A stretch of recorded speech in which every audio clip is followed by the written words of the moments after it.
Thank you. Let's bring Marc Caputo in on all of this, national politics reporter for The Bulwark. So they want to hold the AG in contempt. Let me play a clip from Merrick Garland earlier today and what he had to say on all of this. Here's the Attorney General. We have gone to extraordinary lengths to ensure that the committees get responses to their legitimate requests. But this is not one.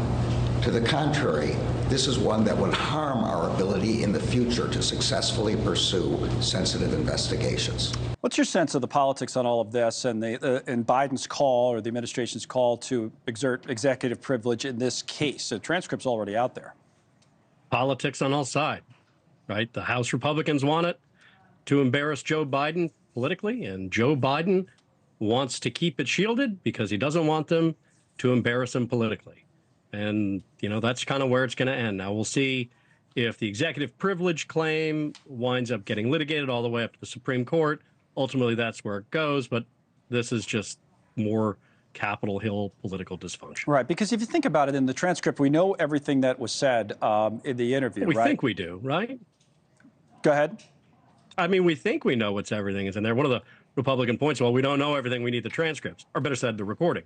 Of course, that's not why they want it. That's just they want to see what he excuse. sounds like, right? They want to see. Correct. You know, yeah. And it's an irony when you were talking earlier about, the White House in the counsel's letter said that Republicans just want to like slice and dice and chop up the president's words.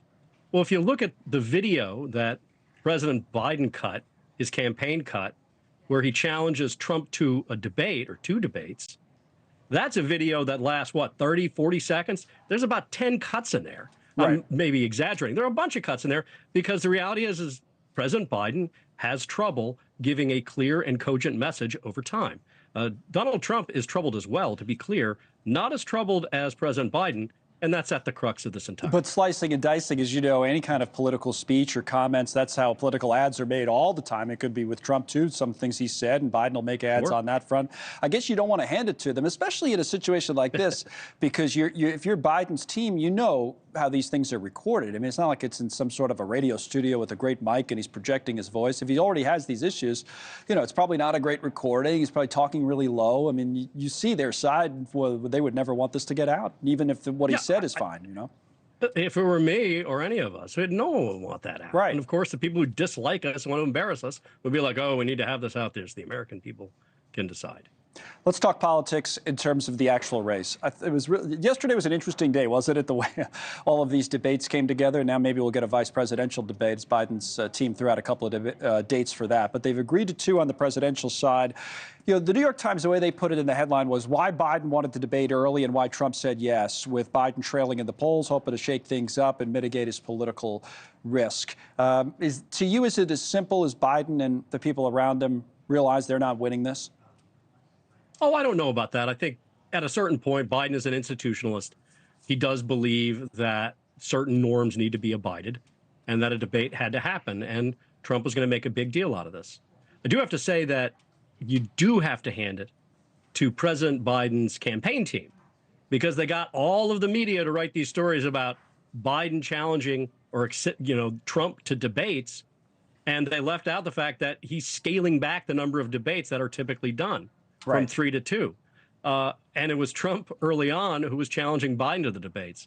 So good media management on the part of Biden's team. To be clear, there was a third debate in 2020 that wound up getting canceled after President Trump at the time refused to debate virtually. So there is an asterisk in that. But the reality is Joe Biden doesn't really want to debate Donald Trump. And part of the reason for that is if you saw in 2020 the way Trump, quote unquote, debated. He just talked over everyone and was just not manageable and didn't follow the rules. One reason not to debate him. Another reason is this is just not Biden's strong suit anymore. So the Biden team got the headline they wanted. They basically got Trump to agree to two debates. And maybe that's what we're going to see, but we're going to see lots of stories about the debate about debates. So thanks so much for watching. Just go to joinnn.com to find NewsNation on your television provider. And don't forget to click the red subscribe button below to get more of NewsNation's fact-driven, unbiased coverage.